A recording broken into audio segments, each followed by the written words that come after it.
Good morning, everybody. I hope your weekend plans are in place and you're ready to go. The stock market closes early today. The bond markets were recommended that they close early today, but the Globex markets will trade to the normal hours, as will COMEX, NYMEX, and the AGS. So. Stock market shuts down at 1 o'clock Eastern today. That will impact all markets. Anybody that can bail early and start the long 4th of July weekend will. So after the ISM services number is out of the way, I expect the activity to slow down quite a bit. Really, not much you can say about how to trade today. If you're not willing to take a position before the news, then most of the reward is out of the trade after that first initial move. That type of trading requires savvy. It requires equity in the account. Your fills will be lousy when you get out. You really can't trade them with a normal stop. You'll be stopped out on it. There's a lot of whipsaws off the news as players come back into the market and trade the headlines. So it's difficult trading unless you know what you're doing. Okay, at the start of the week we said we would get down to this high volume area, 18 to 12. The market has gotten down to 10.5. Because the market has sold in today's news, the most potential for a trade is to the long side, getting long before the news is released because of this selling. Non-farm payroll numbers, 211. It's as high as 300,000 based on the ADP number. Private, 210, pretty much the same. Unemployment, 6.3. There are some 6.2s being carried. Earnings, the usual plus 0.2. Work week, the usual 34.5.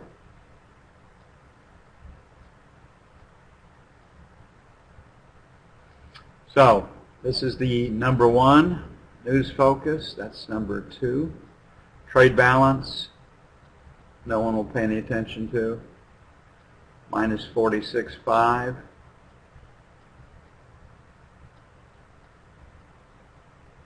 ISM services, they will pay attention to.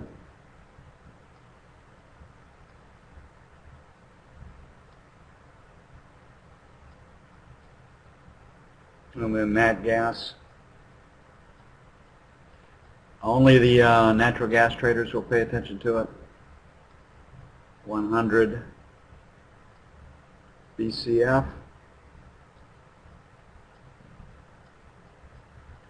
And jobless claims comes out at the same time. All these other numbers do. It will be lost. And they're looking for 314. So it's there, but because it comes at the same time that the non-farm payroll number does, no one will pay any attention to it. Okay, the financial meme is that interest rates are going to stay low for well into 2015. This week's ADP number, 281, which was a left field number, a real surprise, has some economists talking about the Fed will begin raising interest rates sooner rather than later. Bank of England's Tim Carney has said that he would like to start raising rates in the 4th quarter of this year. If our employment numbers come in and what has been missing in our economy has been solid job growth, then the Fed will be able to raise interest rates in 2015, early in 2015. So today's numbers will probably get a little bit extra scrutiny. And we need to pay attention to them. So, how do you make a trade on a news day trade? Let the news hit. Enter the market on that first correction. If the range is not extended, exit the trade at the market. Now this requires a nimbleness that a lot of beginning or intermediate traders don't have. It also is a riskier trade than normal because of the volatility and all the games that can be played around this number. So if that is too much to ask of yourself, let the market move, let it find support or resistance on that first correction, let it come back and retest the high, and if that holds, trade development, stage 3.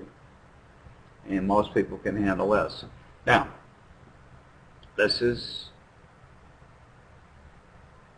quick trading. You're in and out many times. Like on the 10-year note, you'd be looking to make maybe 2 30 seconds. On the 30-year, you'd be looking to make maybe 4 30 seconds. On the E-mini, 2 to 3 points. And you're going to do it often. So that's what we see for the note. Newsday trade, know the news, you have the trade.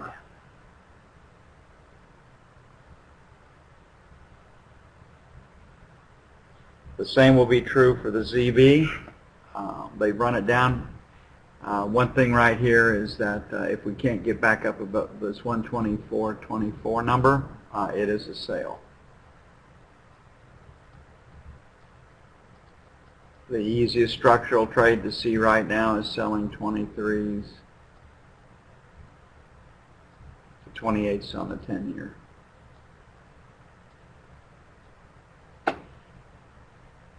And because of all the volume that's done right here in the 124.12 area, if you want to get long from the news, 11.5 or 12 to 12.5 would be where you put that trade on. That is a risky trade, but it's a very rewarding trade when you're right. So the way a lot of an experienced trader would trade it is if he, say, normally is a 5-lot trader, he might put 1 or 2 lots on. And then if he doesn't, if it is a loss, it's not the end of the world, but it keeps his pencil sharp, keeps him in the game, and develops his skills over time. Okay, looking at, it's a Newsday trade on the 30-year, so selling 31s to 05s would be the structural sell. Right here, trying to buy 12s or better to go in front of the news. Because it has been sold so hard, the most potential is to the upside. Is a trade. It's a very, very high-risk trade. The only trader that should take that would have a lot of experience and has the equity in the account to handle that type of risk. Okay, taking a look at gold. Gold overnight did experience some selling. Gold is playing for a better than forecast non-farm payroll number.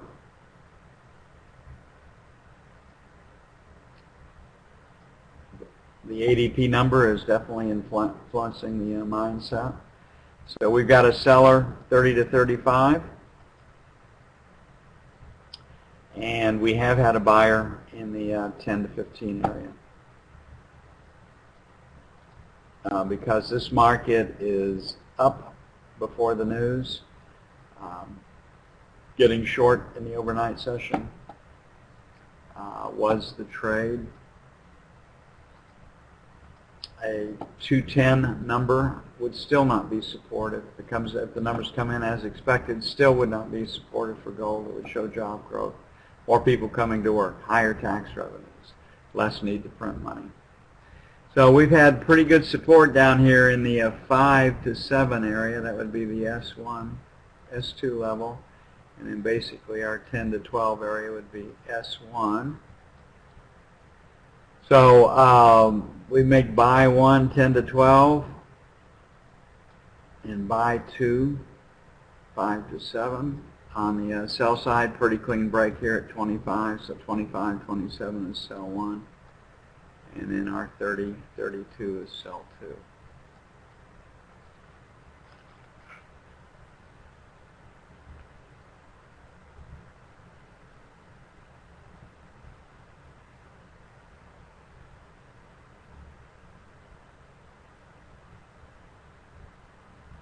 giving it a lot of room because of the volatility on the buy side, and the reason we come into the number from the high side to the downside on the buy side. Okay, looking at the euro. The euro once again sold in the overnight, but no range if the numbers come in as forecast. Non-farm payrolls plus 210. This market should sell. It would show job growth in the United States that they don't have in Europe, that they hope for. Retail sales were lower in Europe, which does not bode well for their economy. So we're going to take this trade kind of in the middle. So given the volatility associated with the news, first trade will be 75 plus or minus, and second trade will be 37 plus or minus. This thing can really move though. And on the downside, we'll give it some room. We'll make it 15 to 25 for buy one. When this thing takes off and really gets going, it can move 100 ticks in the blink of an eye. And then we'll make 80 to 90 by 2. All subject to change with the news.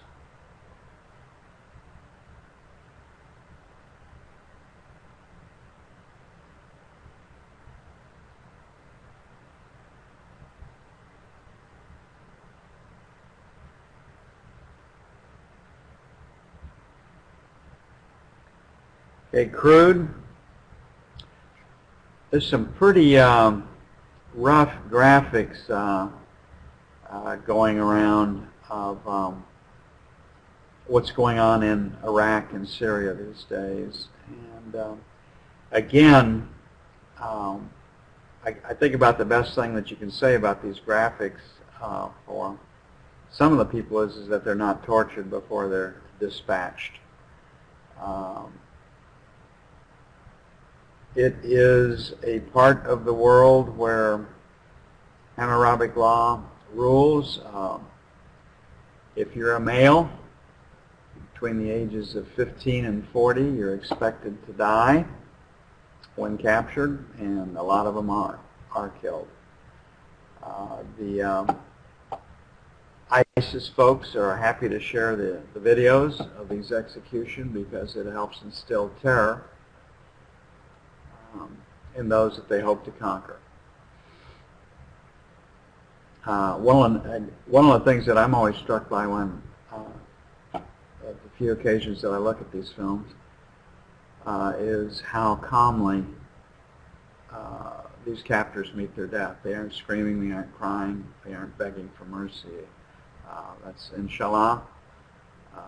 As God wills, it is their fate, and they don't have any fear of death. So they go to the grave pretty quietly. What is disturbing is the zeal and relish that their executors bring to the scene. Pretty ugly stuff. And it shows you the mindset that you're up against fighting these types. So no mercy asked for, no quarter given is what it boils down to. Okay, we have a high volume number in the 37 area, so 25 to 50. Going into a long weekend, I don't think the bottom will fall out of the market. Too much can happen over the next 4 days in the Middle East. And we've got this high volume area down here in the 102.50 area. Just structurally, buying against 102.50 would be a great trade. So 250, 275 will be buying too. Don't think we can get there. I think we'll head a little lower. I think 103 will probably hold. On the sell side, structurally, we broke from 50, so selling 50 to 75. And then basically 105, 105 and a quarter. If peace does break out in the Middle East and the crude prices tell us that no one's really worried about the Iraqi supply to the market, which is 2.5 million barrels per day, then the price of crude is coming down.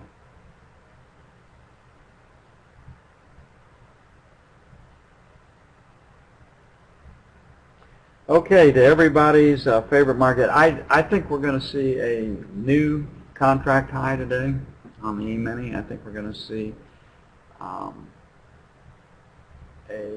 close. I think there's a pretty good chance of seeing 1975s today.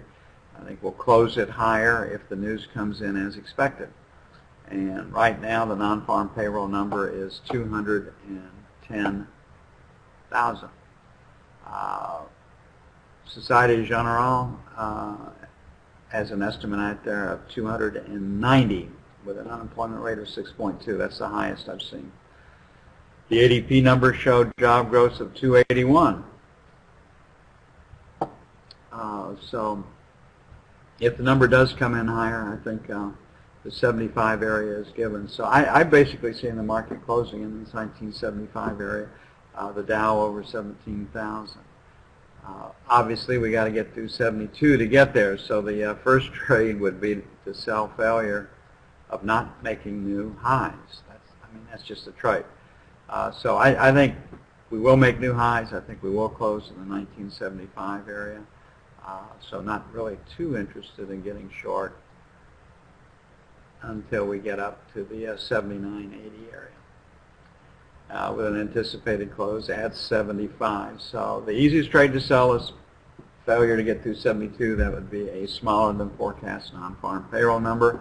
Obviously, because this market has rallied so much, the trade with the most potential is to the downside on a disappointing non-farm payroll number. So we're looking for 210. Private, 211. They're essentially the same number for the non-farm payroll. 6.3 for unemployment. ISM services 56.5. So we'll have the reaction to the non-farm payroll number that may take all of the volatility and all the expectations out of the market. Could get pretty dead. ISM services number, if we have a huge move off the non-farm payroll number, probably won't play. This number and these numbers are supportive for an economic recovery and for job growth. So again, know the news and you have the trade. Here we have a breakout from the 55 area and a breakout from the 60s. So this is where I see best support. If we came down, no matter what the news was, couldn't build value below 55, I'd get long. So we're going to put a scoop order out there to buy the 55 to 60 area, and we'll see what happens.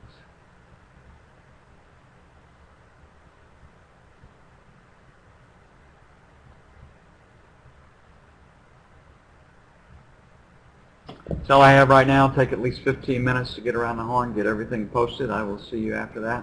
We'll be there for the news and the adjustments that come with such in a bit.